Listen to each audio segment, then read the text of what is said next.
E aí, pessoal, sejam muito bem-vindos. É excelente a gente dar início a mais uma exploração juntos. Olha, essa análise aqui é trazida pela Ford College. Inclusive, vale a pena acessar ford.college para aprofundar ainda mais os conhecimentos depois, tá?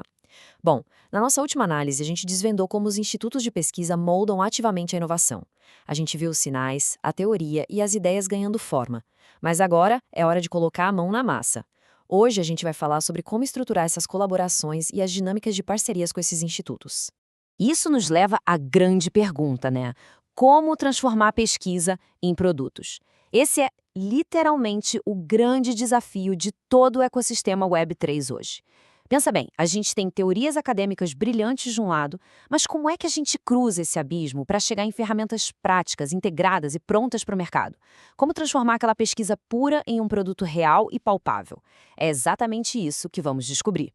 Então, para responder isso, a nossa agenda de hoje vai passar pela ponte da inovação, os 3 modelos de parceria, as regras do jogo na governança, algumas parcerias no mundo real, a arquitetura da cocriação e, para fechar, os próximos passos.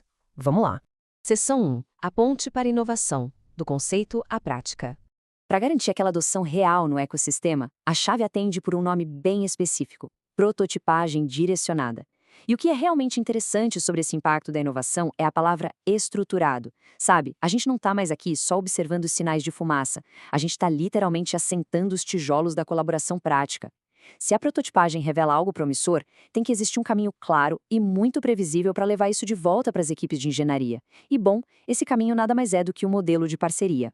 Seção 2. 3 modelos de parceria. A planta baixa. Da mesma forma que um edifício pode ser comercial, residencial ou industrial, os projetos de pesquisa também têm diferentes plantas baixas, digamos assim, e elas respondem a quem financia, quem é o dono e como o resultado vai ser publicado. A lógica aqui flui maravilhosamente bem. Na pesquisa patrocinada, por exemplo, um único patrocinador banca o projeto todo. É super rápido, tem foco em comercialização e acelera o produto final.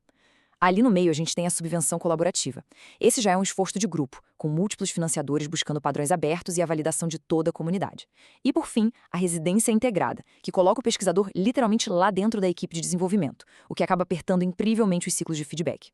Então, o ponto crucial aqui é o seguinte: sempre existe uma escolha a ser feita entre velocidade e a adoção comunitária. Optar pelos modelos patrocinados ou de residência faz todo sentido se o objetivo for uma integração rápida e um controle maior. Mas agora, se a meta for estabelecer padrões amplos que todo o ecossistema vai adotar, a subvenção colaborativa é sem dúvida o melhor caminho. No fim das contas, tudo depende do objetivo final daquele projeto. Seção 3. Regras do jogo, governança, as suas licenças de construção. Avançando na nossa construção, a gente chega na governança, que funciona quase como aquelas licenças da prefeitura. Afinal, ninguém derrama toneladas de concreto sem a papelada estar em dia, né? Aqui estão os 4 pilares de segurança. Primeiro, a propriedade intelectual, definindo quem é realmente o dono da ideia. Depois, os direitos de publicação. Será que o instituto pode publicar os dados brutos? E aí temos também a exclusividade por tempo limitado e a governança de dados experimentais. Olha, deixar de definir uma dessas cláusulas logo no início é como construir um arranha-céu luxuoso e só depois perceber que o terreno nem foi comprado. Um verdadeiro desastre, com certeza.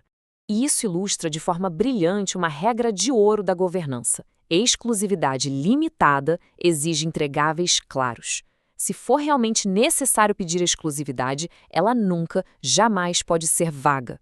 O termo exclusividade limitada tem que estar diretamente amarrado a entregas específicas e a marcos temporais bem definidos.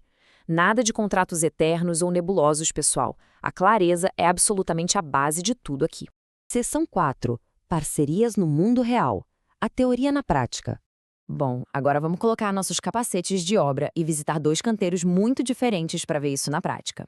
Cenário número 1. Imagina uma equipe de protocolo que precisa urgentemente de um simulador de consenso para testar um novo ajuste na rede.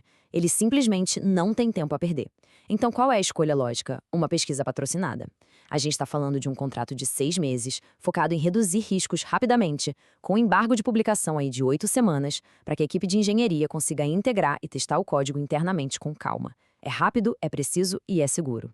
Agora, vamos dar uma olhada nesse segundo cenário. Aqui, a gente tem várias equipes de aplicativos querendo entender as melhores práticas para taxas de transação.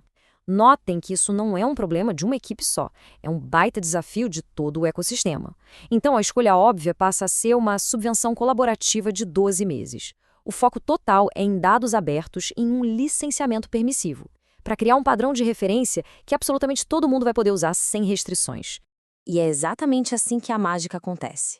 A própria natureza da pergunta de pesquisa inicial dita perfeitamente qual planta arquitetônica vai ser escolhida. Se a necessidade é de uma integração rápida e direcionada ou de um padrão aberto e comunitário. É literalmente usar a ferramenta certa para o trabalho certo. Seção 5. Arquitetura da cocriação, desenhando as zonas funcionais. Chegando nessa etapa, a gente adota o modelo mental de que a cocriação não é só uma reunião criativa super solta, sabe? Na verdade, é um rigoroso desenho de zonas funcionais. A cocriação exige que a gente define as interfaces exatas de transferência de conhecimento ao longo do tempo. Pensa com a gente. Como é que aquela hipótese acadêmica lá na camada da teoria vai se transformar em um código testável no protótipo? E como esse protótipo vai se encaixar nos requisitos de engenharia lá na camada de produção? Se as regras de como uma etapa entrega a bola para outra não forem muito bem definidas, o projeto inteiro pode simplesmente desabar. E como é que os arquitetos controlam uma obra grande? Com estágios muito rigorosos de aprovação. E na cocriação é igualzinho. A gente tem essas etapas de revisão baseadas em marcos, o enquadramento inicial, a validação intermediária, os entregáveis preliminares e a entrega final. E um detalhe super importante: cada um desses marcos precisa ter critérios de aceitação que sejam explícitos e mensuráveis. Por exemplo, o protótipo final deve passar pelos testes internos de engenharia em menos de 3 segundos. Se não for algo mensurável assim, simplesmente não é um critério útil. Mas atenção, o ponto de alerta máximo é esse aqui. E a pergunta que muita gente esquece de fazer: quem fará a manutenção do edifício? O prédio está pronto, lindo, as chaves foram entregues. Mas e aí? Quem conserta os vazamentos? Quem é que vai corrigir os bugs do código 6 meses depois da entrega do projeto? Esses contratos de manutenção precisam ser planejados e definidos desde o dia zero, e não na hora do desespero quando tudo começa a dar erro. Seção 6. Próximos passos e impacto. O resumo executivo. E com isso, a gente chega na fase de acabamento da nossa análise. O que levar daqui de forma totalmente prática? Como é que as equipes se preparam antes de bater na porta de um instituto de pesquisa? A resposta é criar um plano mestre, o esquema final. Antes de iniciar qualquer negociação formal, a equipe tem que ser capaz de preencher estes exatos 6 pontos em um documento de apenas uma página. A pergunta de pesquisa, o modelo escolhido, a fonte de financiamento, os entregáveis, a governança e 3 indicadores de impacto. Olha, se não for possível destilar a intenção nesses tópicos curtos, é porque a obra ainda não está pronta para começar. Essa única página é o que vai garantir o alinhamento total de expectativas de todo mundo. E essa citação captura muito bem a nossa tese central de hoje. A cocriação não é apenas um jargão, mas uma disciplina de planejamento. Em um ecossistema que se move numa velocidade tão insana, ter a disciplina de sentar e fazer um planejamento arquitetônico inicial com rigor é exatamente o que separa um experimento passageiro, daquele tipo que a comunidade esquece na semana seguinte, de uma inovação que é realmente durável e integrada. Então, a provocação final que fica é: o que será construído a seguir? Agora que as ferramentas e a planta baixa estão na mesa, é a hora de ir a campo. Muito obrigado a quem acompanhou mais essa análise estruturada com a gente. Esse guia foi orgulhosamente desenvolvido pela Ford College. E para explorar mais esse universo, aprofundar essas habilidades e descobrir como desenhar as melhores estratégias na Web3, é só acessar Ford College. Até a próxima construção, pessoal!